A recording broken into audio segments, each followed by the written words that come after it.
afternoon. Welcome to Tribune News on your go-to afternoon news source, only here at the Daily Tribune. We're now live at Daily Tribune's Facebook page, Daily Tribune PH on YouTube, and the Daily Tribune Official on TikTok. For today's headlines. The Supreme Court has dismissed a petition challenging Manila's business garbage fees. Transport group Piston announces a nationwide strike on March 19th to protest rising fuel prices. Nearly half of Filipino adults distrust President Marcos, while Vice President Duterte enjoys majority approval, according to a recent survey released today. For international news, Israeli Prime Minister Netanyahu mocked death rumors in a video, joking, "I'm dead for coffee," while urging citizens to stay safe amid rocket threats.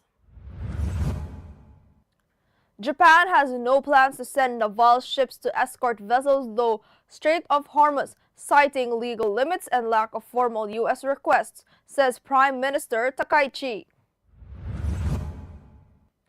In a business, FINMA Education acquires Southeastern College in Pasay, expanding its Metro Manila network, serving around 80,000 with career-focused programs. While in sports, world number 2 Jannik Sinner wins his first Indian Wells Masters 1000 title, defeating Danily Medvedev 7-6, 7-6 in a tight two-set tie-break thriller. And in Oscars, Netflix's K-pop hit K-pop Demon Hunters wins the Oscar for Best Animated Feature, celebrating Korean mythology and female empowerment, co-director Maggie Kang says.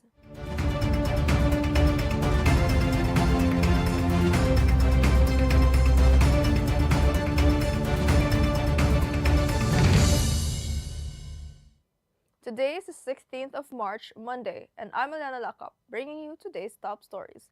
Let's get started.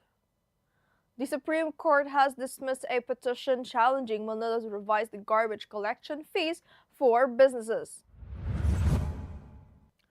Petitioner John Barry Tayam of Las Piñas City was ruled to lack legal standing, as he neither resides in Manila nor operates a business there. The High Court also said that the case violated the hierarchy of courts, noting factual issues must first be addressed at the regional trial court level. Ordinance number 9151, which Tayam called unfair to small businesses, will remain in effect, the court confirmed.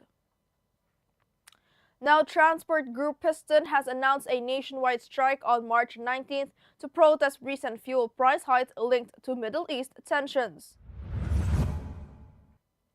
Piston President Modi Floranda said the protest will involve drivers, operators, and citizens, calling out the government and U.S. policies for burdening Filipino commuters. The group also plans to push for a 5 peso fare increase to help drivers recover lost income, criticizing the government's 5,000 cash aid as insufficient. Piston is also urging cheaper fuel sales, suspension of excise taxes, and the repeal of the oil deregulation law. Now, nearly half of Filipino adults now express distrust in President Ferdinand Bongbong Marcos Jr. Meanwhile, Vice President Sara Duterte enjoys majority public trust, according to a Pulse Asia survey released Monday. The survey shows 44% of respondents distrust Marcos, with approval highest only in parts of Luzon. By contrast, Duterte earned strong approval nationwide, particularly in Mindanao and the Visayas. Inflation, corruption, and low wages remain top concerns, while the administration received mixed ratings for handling poverty, drugs, and overseas Filipino welfare. Now, for international news, Israeli Prime Minister Benjamin Netanyahu mocked social media rumors claiming he had died, posting a video Sunday from a cafe outside Jerusalem. Holding a cup of coffee, he joked, "I am dead for coffee," and referenced claims that his recent televised address had been AI generated due to an apparent sixth finger.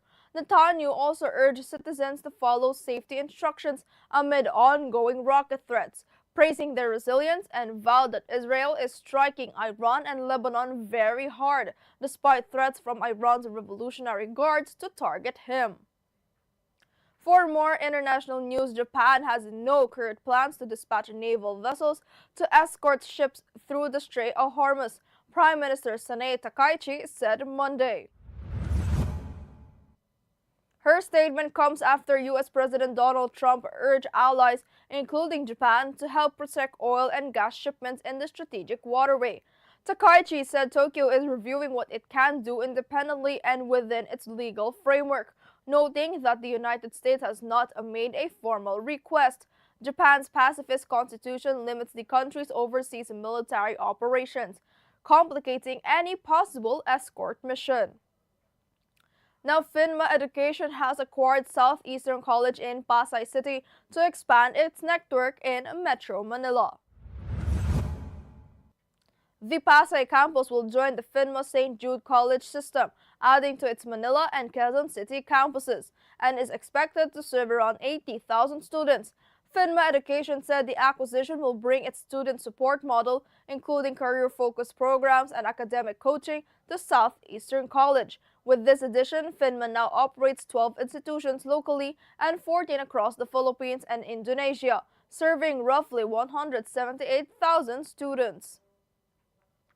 Now, the Philippine Stock Exchange closed lower midday Monday, with the PSEI down 68.73 points or 1.13% at 5,990.21, and the All-Shares Index falling 49.02 points or 1.45% to 3,333.09.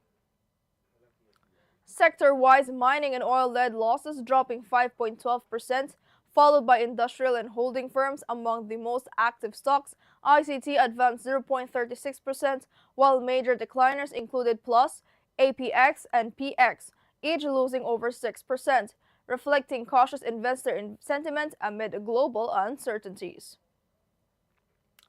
Now, world number 2 Yannick Sinner captured his first Indian Wells ATP Masters 1000 title, defeating Daniil Medvedev 7-6, 7-6 on Sunday.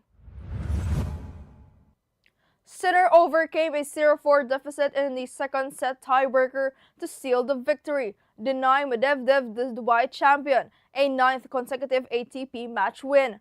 Both set to win tiebreakers, with Sinner winning 43 of 47. First serve points in 1 hour, 55-minute contest. The win completes Sinner's set of all 6 hardcourt ATP Masters 1000 titles and marks his first title of 2026. Now, Netflix's global hit K-pop Demon Hunters has won the Oscar for Best Animated Feature. The film, blending Korean mythology with a thumping soundtrack, follows Huntrix, a K-pop girl group who doubles as a demon slayer protecting humanity with magic. Its anthem, Golden, celebrating empowerment and self-reliance, is also up for Best Original Song. Premiered in June of 2025, it quickly became Netflix's most watched original film, topping box offices during a one-week sing-along release. Co-director Maggie Kang dedicated the win to Korea and Koreans everywhere. Now, Tribune, did you know on this day in history, 1935, Adolf Hitler shocked the world by announcing Germany's rearmament, openly defying the Treaty of Versailles? This bold move marked a major escalation in Europe, signaling Germany's growing military ambitions and setting the stage for global conflict. The treaty, imposed after World War I, had strictly limited Germany's armed forces, but Hitler's announcement ignores these restrictions entirely. Historians view this as one of the pivotal steps that ultimately led to the outbreak of World War II. Viral now on TikTok with 9.8 million views and over 1.9 million likes, the video uploaded by @StarMoto showcases just how clingy her fur baby is. In the clip, her fur baby can be seen kissing her hardly as its mouth presses firmly against her cheeks. Netizens can't get enough of the cuteness and clinginess overload, with some even commenting, "I think the baby is in its Alvin Aragon era," saying, "Paramdam mo sa'kin na mahal mo ko." And that's all for now. Join us again at 4:30 p.m. still here on Daily Tribune's Facebook page. Daily Tribune PH on YouTube, and the Daily Tribune Official on TikTok. Once again, I'm Eliana Lacap, and this has been Tribune News on Q.